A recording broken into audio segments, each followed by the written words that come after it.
Diz assim a palavra de Deus: houve um homem de Ramataim Zofim, da região montanhosa de Efraim, cujo nome era Eucana, filho de Jeroão, filho de Eliú, filho de Tou, filho de Zufi, efraimita. Tinha ele duas mulheres, uma se chamava Ana e a outra Penina. Penina tinha filhos, Ana, porém, não os tinha. Este homem subia da sua cidade de ano em ano a adorar e sacrificar o Senhor dos Exércitos em Siló. Estavam ali os dois filhos de Eli, Ofne e Finéias, como sacerdotes do Senhor. No dia em que Eucana oferecia o seu sacrifício, dava a ele porções deste a Penina, sua mulher, e a todos os seus filhos e filhas. A Ana, porém, dava porção dupla, porque ele a amava. Ainda mesmo que o Senhor a houvesse deixado estéril, a sua rival a provocava excessivamente para a irritar, porquanto o Senhor lhe havia cerrado a madre. E assim o fazia ele de ano em ano, e todas as vezes que Ana subia à casa do Senhor, a outra irritava, pelo que chorava e não comia. Então Eucana, seu marido, lhe disse: Ana, por que choras? E por que não comes? E por que estás de coração triste? Não te sou eu melhor do que 10 filhos? Após terem comido e bebido em Siló, estando Eli, o sacerdote, assentado numa cadeira junto a um pilar do templo do Senhor, levantou-se Ana e com amargura de alma orou ao Senhor e chorou abundantemente. E fez um voto dizendo: Senhor dos Exércitos, se benignamente atentares para a aflição da tua serva, e de mim te lembrares, e da tua serva te não esqueceres, e lhe deres um filho varão, ao Senhor o darei por todos os dias da sua vida, e sobre a sua cabeça não passará navalha. Amém? Que o Senhor nos abençoe nessa noite, abra os nossos olhos e ouvidos aquilo que o Espírito de Deus tem a nos dizer, aquilo que Deus tem a falar ao nosso coração. Meus queridos irmãos, esse texto é um texto conhecido que conta a história e o sofrimento de uma mulher de Deus. Uma mulher que desejava ter filhos. E sabemos que naquela cultura, na cultura do povo de Deus, na cultura judaica, uma mulher que não tinha filhos era uma mulher amaldiçoada aos olhos dos judeus, dos hebreus, porque não poderia perpetuar a sua descendência, o seu sangue, não poderia dar continuidade à bênção de Deus, não poderia dar continuidade à sua família, às gerações, não poderia ter a sua descendência contada na árvore de Deus, na genealogia de Deus. Essa mulher carregava um estigma, um sinal, carregava sobre si tristeza, angústia, dor, por não poder ter filhos. E estamos diante de uma mulher assim. E muitas vezes, queridos, diante da nossa vida, diante de situações que surgem à nossa frente, ficamos como Ana, com as nossas mãos e pés amarrados, sem poder fazer nada, por um problema que não foi causado por nós, um problema que não teve origem no nosso pecado, um problema que não teve origem por aquilo que fizemos, por atitudes, nem por palavras nossas, mas que estão acima das nossas capacidades. É como se você tivesse um bom carro, faça a manutenção em dia do seu carro, você coloca combustível no carro, você tem a carteira de motorista, você está habilitado, você está pronto, entra no carro, começa a andar, daqui a pouco um engarrafamento muito grande, você não consegue sair. Está além das suas capacidades, você não pode fazer nada. Não tem nada do que você possa fazer para sair dessa situação. Às vezes, a melhor maneira de reagir diante de uma situação dessa é sair do carro, é talvez relaxar, esperar, perdi o compromisso, perdi o tempo. Queridos, quando nós ficamos sem utilidade, quando nós achamos que a nossa vida não tem utilidade ou que não servimos mais para o propósito segundo o qual fomos chamados, a nossa vida perde o sentido, perde o propósito. É como se fôssemos uma ferramenta preparada por Deus, preparada por aquele que fabrica, que é capaz de fazer, de nos moldar e ficarmos guardados dentro de uma gaveta, dentro de uma mala de ferramentas e nunca ser usado. E nunca ser utilizado para o propósito para o qual foi chamado. E sabemos que ferramenta guardada tende a enferrujar. Ferramenta que fica guardada sem lubrificação, sem ser utilizada, tende a enferrujar. E se não for usada, se não for utilizada, não serve para mais nada. E queridos, essa mulher se sentia dessa forma, inútil. Se sentia a sua vida sem direção e sem propósito. Ainda que o seu marido a amasse. E isso nos fala, queridos, que ser amado não substitui a dor da esterilidade. Ser alvo do amor de Deus, ter alvo do amor de uma pessoa especial na nossa vida, não substitui o fato de não termos propósito. E aqui entra um conselho para os casais. Você não casa para ser feliz. Você não está procurando alguém para estar ao seu lado, para que possa satisfazer as suas vontades, satisfazer talvez os seus desejos emocionais, a sua carência emocional. Mas você procura alguém porque você é feliz, porque você tem propósito na vida, você tem propósito com Deus. E devemos procurar as pessoas para estarem ao nosso lado dessa forma, porque não adianta termos o amor de alguém, termos alguém do nosso lado, termos uma pessoa que nos compreenda, que nos entenda, se não tivermos propósito com Deus. Se não entendermos que temos um propósito além daquilo que imaginamos ou pensamos para nós, não adianta. Vamos ser infelizes. Vamos ser pessoas frustradas. Vamos ser pessoas que não sabem qual direção tomar. Porque o amor conjugal, o amor emocional não supera a dor da esterilidade. Não supera a dor de não dar frutos, de não ter filhos, de não ver as coisas acontecerem na nossa vida, não supera. E queridos, Deus não nos chamou para sermos estéreis. A Bíblia diz, e nesse texto deixa claro, que Ana estava nessa condição por causa do Senhor, versículo de número 5. Ana, porém, porque ele amava ainda mesmo que o Senhor a houvesse deixado estéril. Ora, esse texto fala de uma esterilidade que vem de Deus. Como é que pode? Ou seja, tem esterilidade na nossa vida que não vem do diabo. Tem coisas que acontecem na nossa vida que não são causadas pelo inimigo da nossa alma. Que não são causadas por nós, mas que existe um propósito em Deus. Mas que existe um propósito no coração de Deus, algo que Deus está planejando, para que lá na frente o nome dele seja glorificado, para que lá na frente o nome dele seja exaltado na tua vida, para que algo novo aconteça na sua vida, é preciso passar por um ciclo como Ana passou, um ciclo de esterilidade.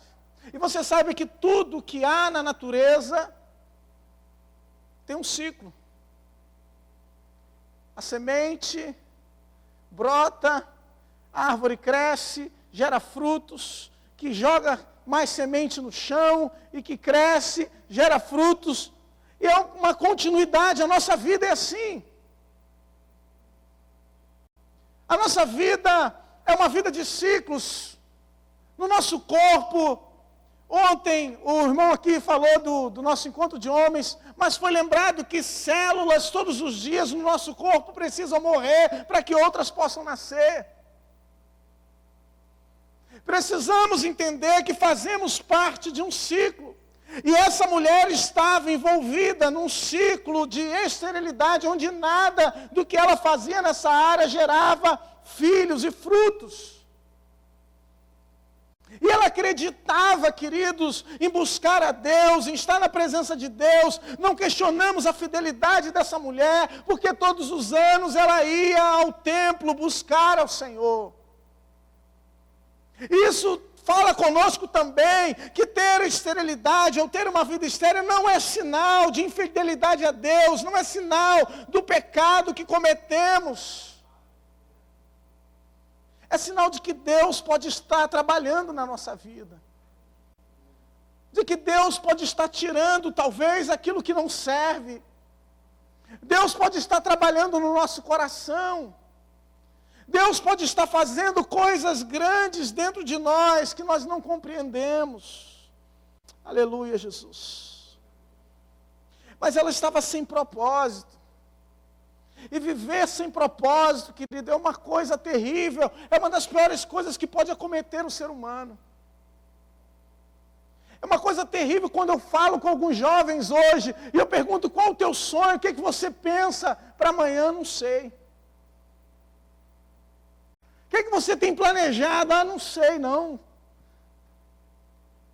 Estamos vivendo uma época em que as pessoas estão pensando, vamos deixar a coisa rolar. Vamos viver o hoje somente. Vamos viver o agora. Vamos viver governado pelas nossas emoções, sentimentos e vontades.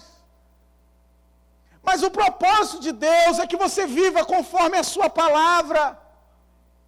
Senão nós seremos, queridos, agitados de um lado para o outro, como o vento, ou conforme o vento soprar, ou conforme a carruagem nos levar. Mas Deus não te chamou para isso. Deus te chamou com um propósito. Deus te chamou e te salvou porque Ele te ama e porque Ele tem um propósito na sua vida. Ele não te chamou para viver um ciclo em que você fica rodando no mesmo lugar e tudo aquilo que você faz só gera movimento, desgaste, ação sem propósito, em que você não vê o resultado. Porque quando falamos de ciclo de esterilidade, falamos disso. De tentar, de buscar, de tentar começar uma coisa e não continuar, de começar um namoro, quando está perto de casar, aí termina o namoro. Isso desgasta, isso cansa. Isso nos causa tristeza, frustração. Deus então mostra para nós, queridos, que a nossa religiosidade, ou aquilo que nós oferecemos a Deus, ou o culto que ofertamos a Deus, nem sempre é o culto que Deus está recebendo, ou ainda que não necessariamente estarmos no culto, ou estarmos cumprindo as nossas obrigações religiosas e espirituais, ainda que estejamos fazendo isso com alegria, que nem sempre estamos agradando a Deus ou cumprindo o propósito de Deus. Cumprir a religiosidade, ou estar no lugar do culto, ou estar no lugar do sacrifício, e estar no lugar onde nós apresentamos diante de Deus, nem sempre quem está na igreja ou quem está nesse lugar está oferecendo um verdadeiro sacrifício a Deus. Ana, o seu marido, Eucana e as suas mulheres iam todos os anos ao local de culto. Oferecia sacrifícios como um bom judeu. Cumpria toda a sua religiosidade necessária para diante da sociedade ser visto como homem de Deus. Porém, a madre de Ana estava fechada, estava cerrada. Isso nos mostra, queridos, que a vida que agrada a Deus não é a vida que acumula deveres religiosos.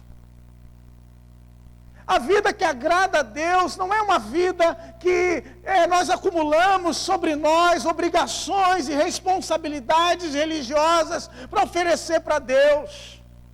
Que a vida que agrada a Deus, e a única coisa que podemos experimentar diante de Deus para que possamos agradá-lo, é ter uma vida de relacionamento e de intimidade com Deus. Deus não quer a sua presença no culto, Deus quer que você tenha relacionamento com Ele. Deus quer que você tenha intimidade com Ele. De nada serve a sua presença aqui. De nada serve você estar sentado num banco aqui nessa noite, se o seu coração não anseia por Deus, não arde pela sua presença. Não arde pelo seu favor e a sua vontade se manifestando na sua vida. De nada adianta, queridos. Vamos estar oferecendo obrigações, sacrifícios. Vamos estar oferecendo, talvez, um período de gratidão e de culto a Deus, mas a nossa vida não muda. Mas na realidade continuamos, e se olharmos para a nossa vida, vamos perceber áreas em que somos verdadeiros sepulcros caiados, em que temos uma aparência de religiosidade, mas que por dentro está morto, está estéril, está sem vida, está sem a direção e o toque de Deus na nossa vida.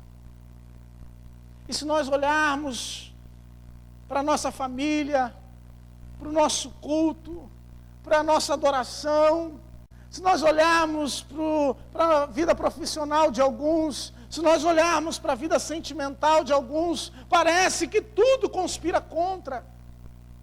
Parece que tudo dá errado. E daí nós queremos fazer um propósito com Deus, daí nós queremos fazer um período de buscar a Deus para sararmos aquela área da nossa vida que está em deficiência, que está precisando do toque de Deus. Mas, amados, todo o nosso sacrifício, todo o nosso esforço em direção à religiosidade, para alcançar alguma coisa, é vão. Se em primeiro lugar não estivermos dispostos a buscar a intimidade com Deus, se em primeiro lugar nós estivermos dispostos a buscar o Senhor e a força do seu poder, se não estivermos nos aproximando dEle, com o coração disposto a ouvir a sua voz e nos derramar na sua presença, podemos ser como essa mulher que ficou anos e anos indo àquele lugar sagrado, mas não ouviu uma palavra de Deus, não ouviu uma direção de Deus. E com isso nós aprendemos com Ana uma coisa também muito importante, queridos, que tem faltado no nosso tempo hoje, que é a capacidade de perseverar diante de Deus. Ainda que essa mulher não tivesse ouvido Deus falar com ela no passado, ainda que essa mulher estivesse constantemente indo à casa de Deus, a outra zombando dela, ainda que tudo estivesse adverso ao seu redor, ela estava buscando a Deus. Muitos hoje vêm um dia na casa de Deus, vem um dia, ora, pede oração, não aconteceu o que ele quer, desiste, acabou. Toda a vida de Deus dele entra em xeque, ele questiona a fé, ele questiona Deus, ele questiona a Bíblia, ele já não crê mais, porque Deus não fez a vontade dele, porque Deus não cumpriu a sua vontade. Ana já tinha tentado, creio eu, tudo que era possível, humanamente, para conseguir o seu milagre. Ela estava diante do impossível, queridos. E meu irmão, quando nós recebemos um diagnóstico na nossa vida, que é impossível aos nossos olhos, porque quando nós estamos doentes, enfermos, e de repente alguém diz para a gente, olha, vai lá e toma um remédio, vai no médico, ainda tem uma saída, ainda tem uma solução. Mas quando vamos ao médico, o médico diz, olha, eu não posso fazer nada. Você já tomou chá de tudo, já foi tudo que é lugar, já visitou tudo que é lugar, já tomou, já a benzadeira já veio até em cima de você, nada resolve. Aí a única coisa que podemos fazer, a única coisa que de repente passa na nossa cabeça, é suplicar, é clamar com todas as nossas forças, clamar a Deus com tudo aquilo que está no nosso coração, com todo o nosso entendimento. E é por isso que eu creio, irmãos, que essa palavra, que a palavra de Deus, é para quem está desesperado, é para quem muitas vezes não encontra mais a saída, quem compreendeu que ele está morto.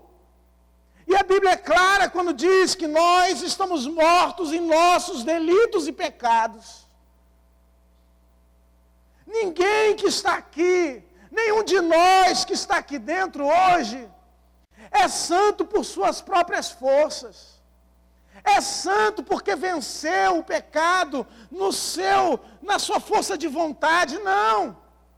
Somos vencedores porque Deus nos amou, porque Deus nos capacitou, porque a graça de Deus é sobre nós. É Ele quem nos capacita. É Ele quem nos torna capaz. É Ele quem faz com que possamos ter forças para lutar contra o pecado, contra o mal, contra a esterilidade, para romper o ciclo daquilo que nos torna incapazes. Será que você pode dizer para a pessoa que está do seu lado, diga para ela, com as suas forças, você não vai conseguir. Mas se Deus estiver com você, você é mais do que vencedor. Amém? E Deus está com você, querido. Deus está do seu lado, Ele está querendo ouvir a sua voz. Ele está querendo ouvir, talvez, o seu choro. Talvez você ainda esteja buscando a Deus, conforme te ensinaram, conforme você soube. E o texto aqui deixa claro que esse homem dava a porção dupla para sua esposa, para Ana. Tentava de alguma forma suprir aquela carência dela de não ter filhos. Mas nada que o homem possa fazer, nada que o mundo possa te ofertar, nada que alguém, por mais rico, bondoso, misericordioso que seja, te ofereça, pode suprir a sua carência. A sua fome não é de comida. A sua fome não é daquilo que você imagina, daquilo que você pensa. O que falta para você não é aquilo talvez que você tem clamado e pedido, mas talvez esteja faltando a fonte da vida, a fonte daquele que é Senhor do universo, que é Senhor de todas as coisas.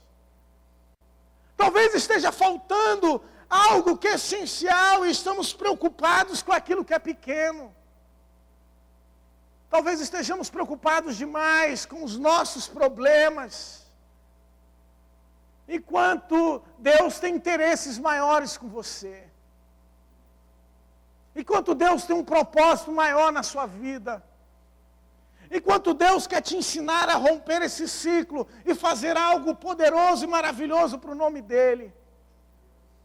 Deus quer fazer maravilhas através de nós, queridos.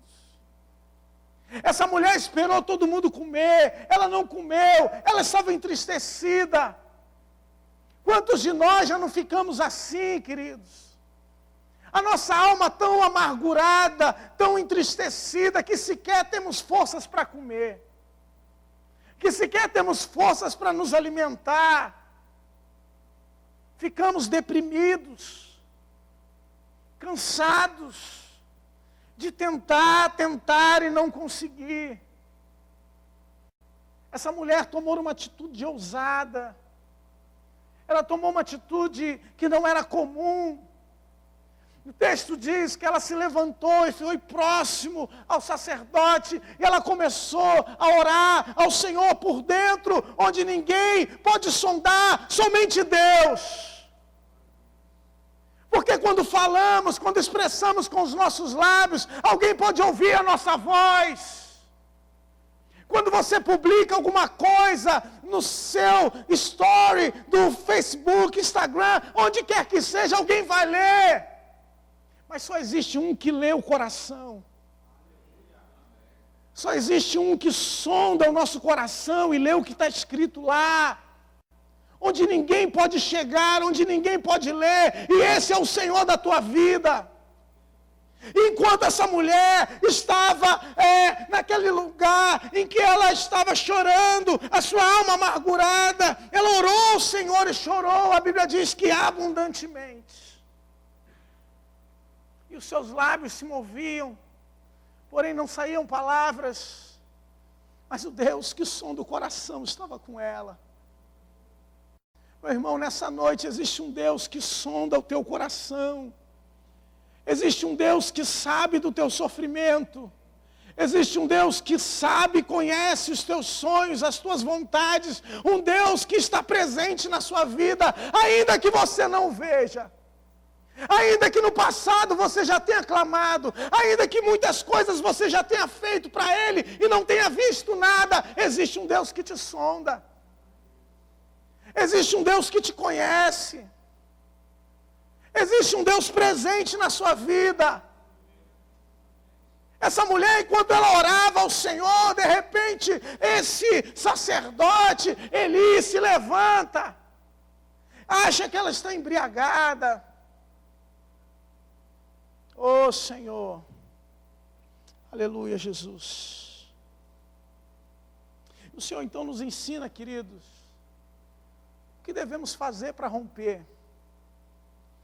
Que atitude precisamos tomar na nossa vida para romper com um ciclo de algo que não frutifica, que não cresce, que não gera frutos.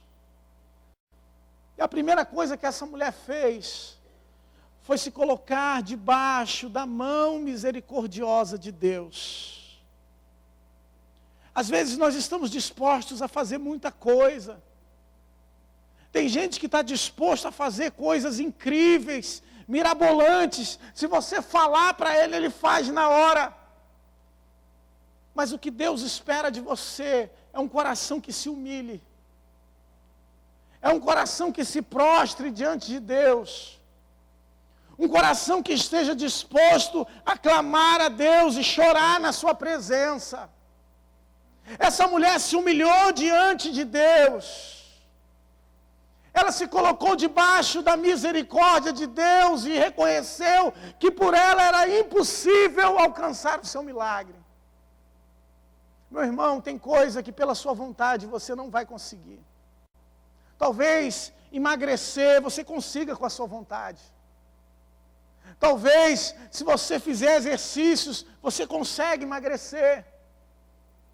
Talvez, se você quiser passar em determinado concurso, se você estudar, se você se esforçar, você vai conseguir, meu irmão. Mas tem coisas que são impossíveis. Tem coisas que ainda que você se esforce, ainda que você tente, só a misericórdia de Deus para fazer você conseguir. Tem coisas que só a mão de Deus na sua vida, para o milagre acontecer. E é para essas coisas que Deus quer dizer para você nessa noite, que Ele pode fazer um milagre. É para aquilo que o homem não pode fazer. Para aquilo que o homem não pode te dar, é para isso. É por isso que você está aqui nessa noite. Porque existe um Deus que pode te dar aquilo que o homem não pode dar, que é aquilo que o teu marido, a tua esposa, o teu futuro namorado, ele não pode te dar, mas Deus pode. Deus pode te encher com a sua presença, Deus pode trazer renovo na sua casa, Deus pode fazer um milagre acontecer, Deus pode abrir as portas dos céus, Deus pode fazer maravilhas, Deus pode fazer o mar se abrir, Deus pode fazer você saltar a muralha. Deus pode. Eu não posso, queridos. Um grande pregador não pode, mas Deus pode. Precisamos fazer um voto com Deus. Ana fez um voto com Deus. Fez um propósito com Deus. E ela disse: Senhor, se o Senhor olhar para a minha aflição, se o Senhor vê o meu sofrimento, vê o que eu estou passando, e o Senhor se lembrar de mim, não se esquecer de mim, me dê um filho. E ela foi específica: eu quero um varão. O que o Senhor me der, eu vou devolver para ti. E aqui o Senhor nos ensina, queridos, como romper esse ciclo. É que aquilo que recebemos de Deus não é para nós. Aquilo que Deus nos dá não é para satisfazer a nossa vontade. Aquilo que Deus coloca nas nossas mãos não é para nós somente usufruirmos para o nosso prazer, para o nosso deleite, mas é para a glória dEle. É para o louvor da sua glória. E ela disse: eu vou devolver ao Senhor. O filho não é para mim, Deus. A bênção não é para mim. O que o Senhor fizer na minha vida não é para eu gastar nas minhas vontades, nos meus prazeres, mas eu vou devolver para a tua obra. É para o teu nome ser glorificado, é para a tua vontade ser satisfeita. Ele vai ser um jovem separado por ti, vai ser uma criança desde menino separado, vai ser nazireu. Não vai passar navalha na sua cabeça, não vai beber bebida forte. E Samuel se tornou um sacerdote, um profeta de Deus, um homem de Deus. Conduziu a nação de Israel, ungiu Saul, ungiu Davi. Era um homem que ouvia Deus. Desde pequeno já ouviu Deus falar com ele. Por causa do propósito daquela mulher, por causa da humilhação daquela mulher, por causa do choro daquela mulher. Meu irmão, o que Deus faz na sua vida hoje vai ter consequências para o futuro. O que Deus faz na sua vida enquanto você se humilha diante dEle, enquanto você se prostra na presença dEle, vai ter consequência para a eternidade. As pessoas vão se lembrar, não do teu nome, não das coisas que talvez você tenha realizado, mas do teu propósito com Deus, da tua aliança, do teu voto. E foi esse voto, foi esse propósito com Deus, que fez com que essa mulher rompesse esse ciclo, rompesse esse período em que parece que nada dá certo. E meu irmão, a minha oração nessa noite por você é para que todos nós possamos fazer um voto com Deus, um propósito com Deus. O propósito não é comigo, o propósito não é com a igreja, o propósito não é com o culto, o propósito não é com alguma autoridade, mas o propósito é com o Senhor do universo, é com Deus que te formou. E o texto é claro, quando ela coloca diante de Deus aquilo que a aflige. Eu pergunto para você nessa noite, qual é a aflição do teu coração? O que tem afligido a tua alma? O que tem feito você chorar? O que tem feito você parar e pensar em desistir? O que tem feito você olhar para trás e vê que parece que tudo que você faz para Deus não tem resultado. A Bíblia fala em Atos dos Apóstolos, no capítulo 2, a respeito de um homem chamado Cornélio. E Cornélio era um homem temente a Deus. Ele oferecia esmolas constantemente e orava ao Senhor. E um dia, numa dessas orações, um anjo do Senhor lhe apareceu. E esse anjo falava com ele a respeito de Pedro. E logo mais à frente, esse homem vai receber Jesus no seu coração. E ele vai dizer: eu e a minha casa serviremos ao Senhor.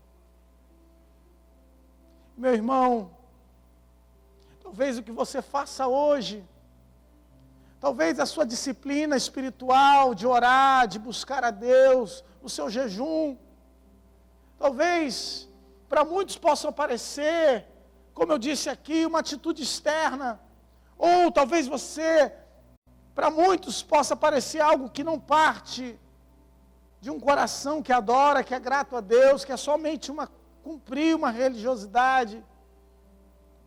Mas quando nós fazemos com o nosso coração disposto a agradar, a obedecer, a cumprir a vontade de Deus, meu irmão, as portas se abrem. De contínuo, Cornélio orava a Deus. Essa mulher orou ao Senhor. E as portas se abriram. O segredo da oração não está no fato de orarmos muito, de falarmos palavras eloquentes. Não está em nós orarmos talvez diante de uma grande multidão, mas está naquilo que está dentro do coração. Tanto essa mulher como Cornélio, quantos outros personagens que temos na Bíblia, que oraram a Deus e viram um milagre, todos eles estavam dispostos a entregar para Deus, em primeiro lugar, o seu coração. Aquilo que está dentro do coração. Aquilo que está lá no oculto, no profundo. Aquilo que só você e Deus sabe. E talvez seja isso que Deus precisa, meu irmão. Talvez seja essa a oferta que Deus está procurando de você nessa noite. A oferta que está escondida não no seu bolso, mas que está escondida lá dentro do seu coração. Você ofertar no altar de Deus o teu sacrifício, aquilo que te humilha, aquilo que te traz dor, aquele vício que você não consegue se libertar, aquele estigma que você vem trazendo por anos e anos, que você não consegue se ver livre, a humilhação que você vem carregando ano após ano e que você já não consegue mais ser feliz, porque tem abatido, entristece. Talvez seja a hora de entregar no altar de Deus, no lugar onde encontramos conforto, no lugar onde encontramos vida e paz, na presença do Senhor. Será que podemos ficar de pé?